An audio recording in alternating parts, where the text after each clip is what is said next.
Hello बच्चों, स्वागत है आपका फिर से हमारे चैनल सीवी शर्मा क्लासेस पर। बच्चों, अभी तक हमने हल किए कार्यपत्रक 66 तक एवं आकर नंबर 11 तक। अब आगे देखते हैं, हल करते हैं कार्यपत्रक 67 व 68। कार्यपत्रक 67 की दक्षता है गद्यांश व पद्यांश को पढ़कर समझ के साथ उत्तर दे पाना। नीचे दिए गए गद्यांश को पढ़कर पूछे गए प्रश्नों के उत्तर लिखिए। सबसे पहले बच्चों यहाँ ध्यानपूर्वक गद्यांश को पढ़ना है। अगर हम ध्यानपूर्वक गद्यांश को नहीं पढ़ेंगे तो इससे संबंधित प्रश्नों को हल करने में हमें दिक्कत आएगी। तो चलिए सबसे पहले हम गद्यांश को पढ़ते हैं।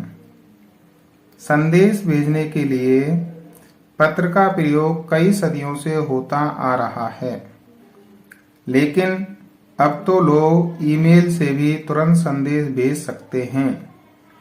इंटरनेट नाम के कंप्यूटरों के महाजाल की वजह से यह संभव हुआ है।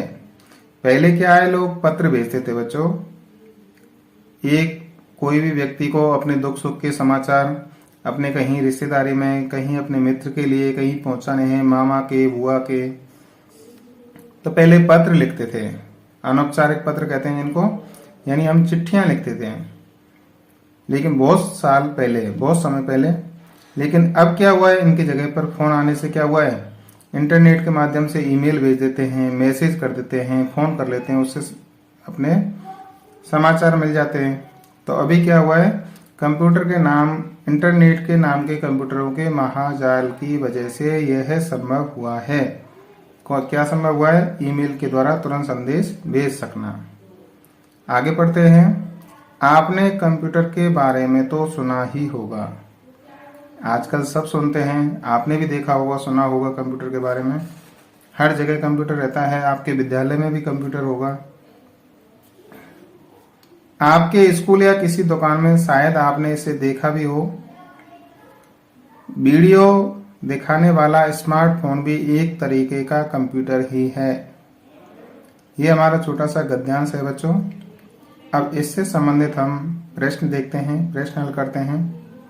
पहला प्रश्न है हमारा, क्या आपने कहीं कंप्यूटर देखा है?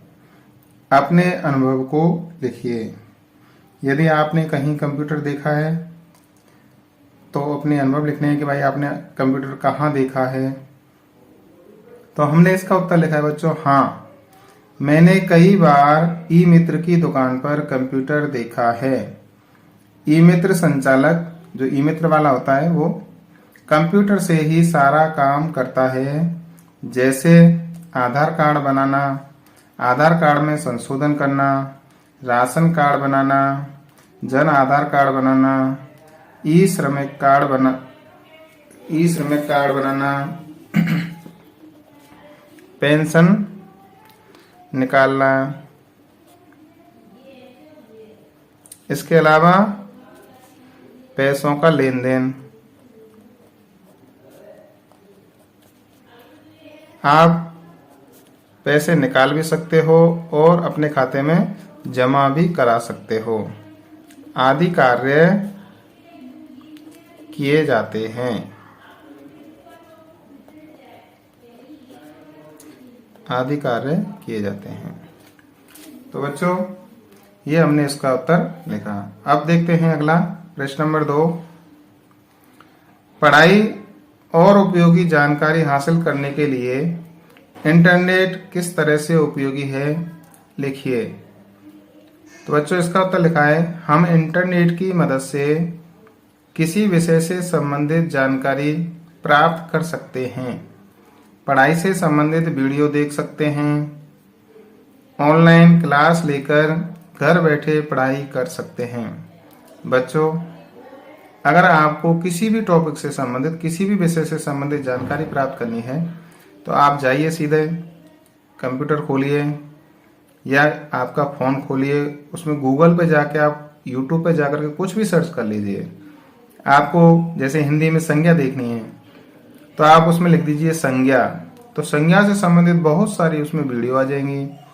अगर आप गूगल पर सर्च करेंगे तो गूगल पर पूरा लिखा हुआ आ जाएगा संज्ञा शब्द के बारे में। तो ये हमारे ऊपर है कि हम उसका लाभ कैसे ले सकते हैं। उसके नकारात्मक परिणाम भी हैं तो सकारात्मक परिणाम भी हैं। अगला देखते हैं बच्चों प्रश्न नंबर 3, ईमेल को और क्या कहते हैं। ऑप्शन है हमारे जीमेल, इलेक्ट्रॉनिक मेल, निःशुल्क मेल या इंटरनेट मेल। तो बच्चों ईमेल को हम क्या कहते हैं, इलेक्ट्रॉनिक मेल। ऑप्शन नंबर 2 हमारा सही हो जाएगा। प्रश्न नंबर 4 है बच्चों, यदि आपको अपना ईमेल पता तैयार करना हो तो अपने पते के लिए क्या नाम चुनोगे। ईमेल पता लिखने के लिए बच्चों जैसे हमने लिखा है cvanjeman2012@gmail.com, इस प्रकार से आप भी अपने जीमेल आईडी बना सकते हो। ये हुआ कार्यपत्रक 67। अब देखते हैं बच्चों अगला कार्यपत्रक 68। कार्यपत्रक 68 की दक्षता है गद्यांश एवं पद्यांश को पढ़कर समझ के साथ उत्तर दे पाना। गद्यांश को पढ़कर नीचे दिए गए प्रश्नों के उत्तर दीजिए। सबसे पहले बच्चों गद्यांश को पढ़ते हैं ध्यानपूर्वक। सीवी रमन भारत के प्रसिद्ध वैज्ञानिक थे। वे बचपन से ही दिमाग के धनी थे। उन्होंने अपनी पूरी शिक्षा भारत में रहकर की। बाद में उन्होंने कलकत्ता के साइंस कॉलेज में प्रधानाचार्य के पद पर कार्य किया। उन्होंने विज्ञान के क्षेत्र में नए नए प्रयोग किए। प्रकाश किरणों पर उनका शोध कार्य रमन प्रभाव के नाम से प्रसिद्ध हुआ। प्रकाश किरणों पर उन्होंने शोध किया, वो किस नाम से प्रसिद्ध हुआ, रमन प्रभाव के नाम से। पूरे एशिया में सीवी रमन पहले व्यक्ति थे जिनको विज्ञान के क्षेत्र में नोबेल पुरस्कार मिला था। किस क्षेत्र में मिला था उनको नोबेल पुरस्कार, विज्ञान के क्षेत्र में। या पूछा जाए कि विज्ञान के क्षेत्र में कौन सा पुरस्कार मिला था, तो उसका आंसर होगा नोबेल पुरस्कार। अब देखते हैं बच्चों प्रश्न हल करते हैं। प्रश्न नंबर 1 है, नीचे दी गई जानकारी में से सही जानकारी चुनिए। ऑप्शन वाले प्रश्न है। पहला है क सीवी रमन कौन थे, डॉक्टर थे, पत्रकार थे, वैज्ञानिक या किसान। तो सीवी रमन कौन थे बच्चों, सीवी रमन हमारे वैज्ञानिक थे। ऑप्शन नंबर 3 सही हो जाएगा आंसर। अगला देखते हैं ख प्रधानाचार्य के रूप में किस कॉलेज में कार्यरत थे। Science college Delhi, science college Madras, science college Calcutta या साइंस कॉलेज मुंबई। तो बच्चों गद्यांश में आया था साइंस कॉलेज कलकत्ता में वो प्रधानाचार्य के पद पर कार्यरत किया। ऑप्शन नंबर 3 सही हो जाएगा। इस पर सही का निशान लगा देंगे, राइट टिक कर देंगे। अगला देखते हैं बच्चों प्रश्न ग, उन्हें विज्ञान के क्षेत्र में कौन सा पुरस्कार मिला। हमने रेखांकित किया था बच्चों गद्यांश की अंतिम पंक्ति में भारत रत्न, नोबेल पुरस्कार, पद्म विभूषण या पद्मश्री। तो विज्ञान के क्षेत्र में वो पहले व्यक्ति थे डॉक्टर रमन जिनको कौन सा पुरस्कार मिला था, नोबेल पुरस्कार। ऑप्शन नंबर 2 सही हो जाएगा, सही का निशान लगा देंगे। अगला देखते हैं बच्चों प्रश्न नंबर 2, कहानी के आधार पर नीचे दिए गए वाक्यों को सही क्रम में व्यवस्थित कीजिए। शुरू से अंत तक की घटना को 1 से 5 के क्रम में लगाइए। अब हमारे लिए यहाँ 5 वाक्य दिए हुए हैं। पहला है प्रकाश किरणों पर उनका शोध कार्य रमन प्रभाव के नाम से प्रसिद्ध हुआ। दूसरा है ख बाद में उन्होंने कलकत्ता के साइंस कॉलेज में प्रधानाचार्य के पद पर कार्य किया। अगला है ग उन्होंने विज्ञान के क्षेत्र में नए नए प्रयोग किए। घ है उन्होंने भारत में रहकर अपनी शिक्षा ग्रहण की। और अणा है सीवी रमन भारत के प्रसिद्ध वैज्ञानिक थे। तो इसका सही क्रम होगा बच्चों, सबसे पहले आएगा अणा वाला, सीवी रमन भारत के प्रसिद्ध वैज्ञानिक थे, इसलिए इसमें 1 लिख दिया हमने इसके सामने बॉक्स में। अगला दूसरा नंबर है उन्होंने भारत में रहकर अपनी शिक्षा ग्रहण की, इसको हमने 2 नंबर दे दिया। इसके बाद आएगा बच्चों एक ख वाला, बाद में उन्होंने कलकत्ता के साइंस कॉलेज में प्रधानाचार्य के पद पर कार्य किया, इसको हमने 3 नंबर दिया। इसके बाद आएगा बच्चों ये ग वाला, उन्होंने विज्ञान के क्षेत्र में नए नए प्रयोग किए, इसको हमने 4 नंबर दे दिया। और अंत में आएगा प्रकाश किरणों पर उनका शोध कार्य रमन प्रभाव के नाम से प्रसिद्ध हुआ, ये हो गया 5 नंबर। तो इस प्रकार हमने इनको क्रम से जमा दिया बच्चों।